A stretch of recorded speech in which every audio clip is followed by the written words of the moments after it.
Assalamualaikum warahmatullahi wabarakatuh. Nama saya Inggar Kaila Utami Fauzi dari Akuntansi A 2019. Saya akan menjelaskan tentang uji multikoneritas dan uji heterosiditas. Uji-uji SPSS untuk data primer. Yang pertama ada statistik deskriptif, yang kedua ada uji kualitas data yaitu uji validalitas dan uji reliabilitas, yang ketiga ada uji asumsi klasik, yang keempat ada uji regresi linear berganda, yang kelima ada uji hipotesis, uji T dan uji F, dan yang terakhir ada uji koefisien determinasi. Uji asumsi klasik ada uji normalitas, uji multikoneritas, dan uji heterosiditas. Uji multikoneritas menurut Ghazali tahun 2011, uji multikoneritas bertujuan untuk menguji apakah model regresi ditemukan adanya korelasi antar variabel bebas. Model regresi yang baik seharusnya tidak terjadi korelasi di antara variabel independen. Salah satu cara untuk mendeteksi ada tidaknya multikoneritas dalam model regresi dapat dilihat dari nilai tolerance dan lawannya variance inflation factor atau VIF. Uji multikoneritas dilakukan dengan melihat nilai tolerance value dan variance inflation factor atau VIF pada tabel koefisien. Kriteria hasil pengujian adanya multikoneritas yaitu sebagai berikut. Lihat pada kolom collinearity statistik pada tabel koefisien. Tolerance value atau kurang dari 0,1 atau VIF lebih dari 10 terjadi multikoneritas. Tolerance value lebih dari 0,1 atau VIF kurang dari 10 artinya tidak terjadi multikoneritas. Mari kita akan pengujiannya.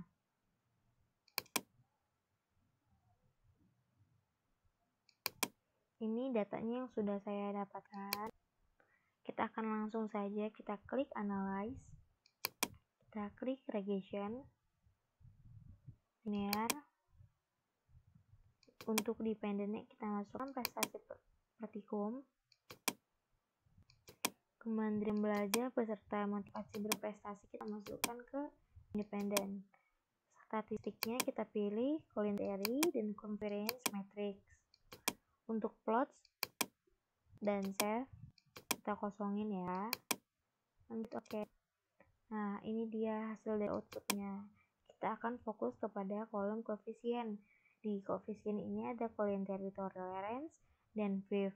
Kementerian Belajar ada 0,789 dan motivasi berprestasi ada 0,789 yang artinya lebih dari 0,1 berarti tidak jadi multikoneritas. Dan VIF Kementerian Belajar motivasi belajar sama ya 1,268 yang berarti kurang dari 10 yang artinya tidak terjadi multikoneritas.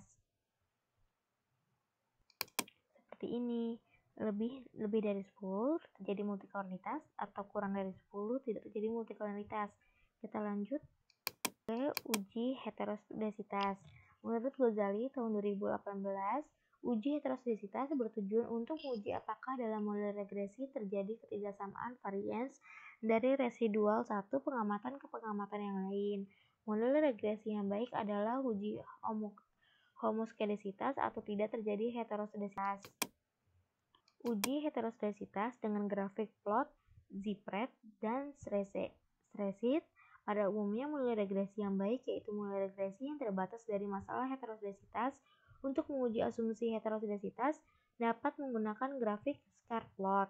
Grafik scatter plot melihat antara nilai prediksi variabel dependen yaitu spread dengan residualnya spreadsheet. Deteksi adanya tidak heterosiditas dapat dilakukan dengan melihat ada tidaknya pola tertentu pada grafik scatter plot antara spreadsheet dan spread yang telah diprediksi. Adapun cara mendeteksi ada tidaknya heterosiditas adalah melihat grafik scatter plot. Dasar analisisnya adalah jika ada pola tertentu seperti titik-titik yang membentuk pola tertentu teratur atau bergelombang melebar kemudian menyempit, maka mengindikasikan telah terjadi heterosiditas.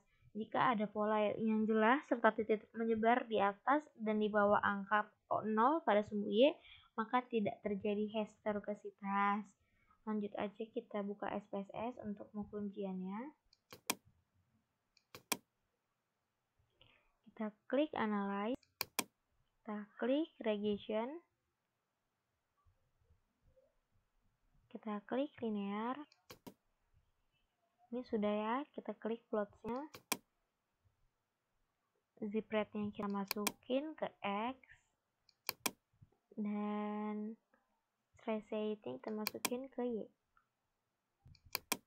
Oke.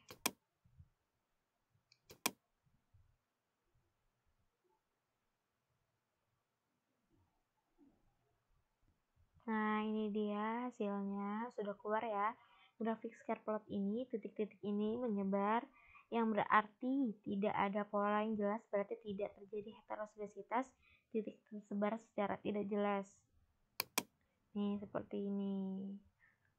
Maka tidak terjadi heteroskedasitas. Selanjutnya kita menggunakan uji statistik karena hanya menggunakan uji grafik tidak akurat. Maka kita uji heteroskedasitas dengan uji Gleaser. Nih, kita jelaskan dulu uji Gleaser. Uji heterositas dengan uji Gleaser. Uji Gleaser yaitu meregresi nilai absolut residual terhadap variabel independensi. Jika variabel independen signifikan secara statistik mempengaruhi variabel dependen, maka ada indikasi terjadi heterositas.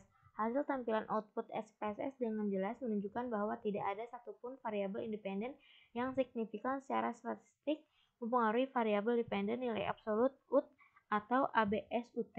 Hal ini terlihat dari probabilitas signifikannya di atas tingkat kepercayaan 5%. Jadi dapat simpulkan model regresi tidak mengandung adanya heteroskedasitas. Kita langsung saja ya. Sebelum menguji kita compute dulu dengan cara klik transform, compute variable. Di sini fungsinya kita all dan ABS yang kita naikkan, tanda-tandanya kita hapus. Understandnya kita masukin. Oke.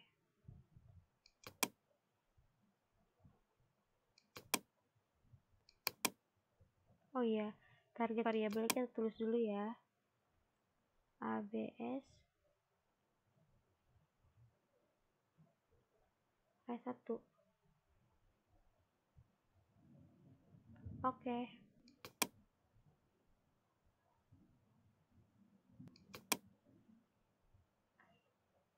Nah, di sini udah ada ya compute ABS-nya. Langsung aja kita balik lagi.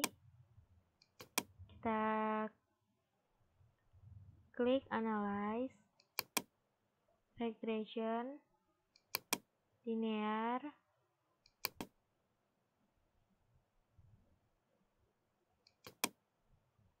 ABS ininya kita keluarin dulu, ganti jadi ABS.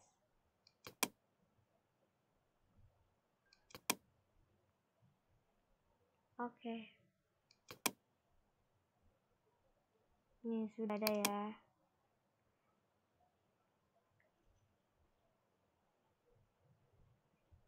Kita fokus ke tabel koefisien. Kita lihat nilai SIG-nya, kemandirian belajar dan motivasi belajar. Kemandirian belajar ada 0,127 yang artinya lebih dari 0,05 yang artinya tidak terjadi heterositas. Motivasi berbelajar 0,020 lebih dari 0,05 yang artinya tidak terjadi heterositas. Nah, karena sudah dilanjutkan, maka kita lanjut ke uji selanjutnya, uji heterositas dengan uji Park. Menurut Ghazali tahun 2018, uji Park menemukan metode bahwa varians S2 S kuadrat merupakan fungsi dari variabel independen. Apabila koefisien parameter beta persamaan regresi tersebut signifikan secara statistik, hal ini menunjukkan bahwa dalam data model empiris yang diestimasi terdapat heteroskedasitas, dan sebaliknya jika parameter beta tidak signifikan secara statistik, maka asumsi homoskedasitas pada data model tersebut tidak dapat ditolak.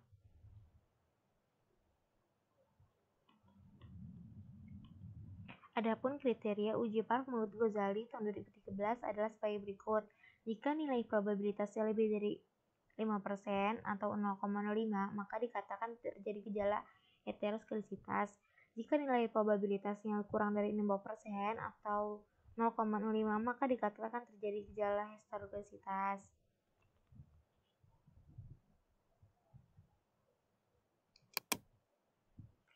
Langsung aja kita buka SPSS-nya lagi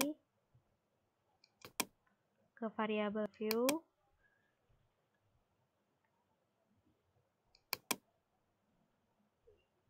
Ini sudah jadi scale ya.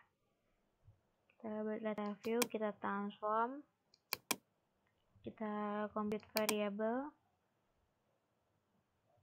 target variabelnya res2,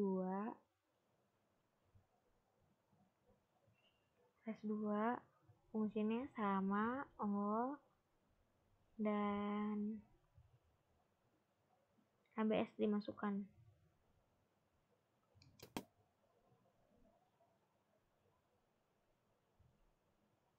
Kita ulang aja, ABS dimasukkan, ini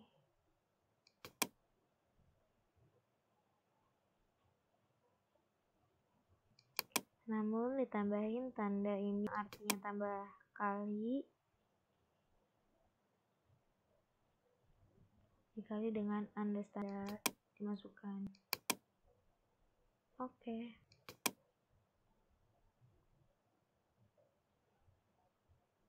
Nah, outputnya sudah ada ya, compute res ini sudah ada ya, ABS res1 dan res1. Lalu kita compute lagi nih, balik ke SPSS data tersebut, kita klik, maaf sebelum variabelnya sudah scale, udah jadi scale juga res2 nya, kita transform,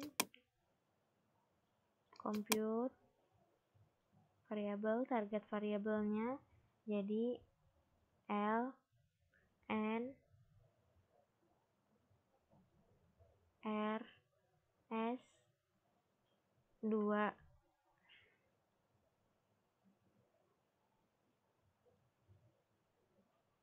Ini kita hapus, all dan ABS masukin, ini masukkan RS2. Oke.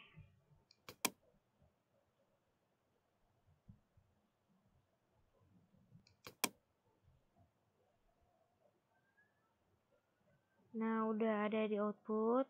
Langsung aja kita balik lagi. Kita klik analyze, regression, linear. Di dependennya kita keluarin, masukin ln2, lns2. Oke. Ini sudah ada ya. Kita fokusin lagi nih ke koefisien, ke tabel koefisien kemandirian belajar. Nilai signifikannya itu ada 0,120, yang artinya lebih dari 0,5, yang berarti tidak terjadi gejala heterosklerositas.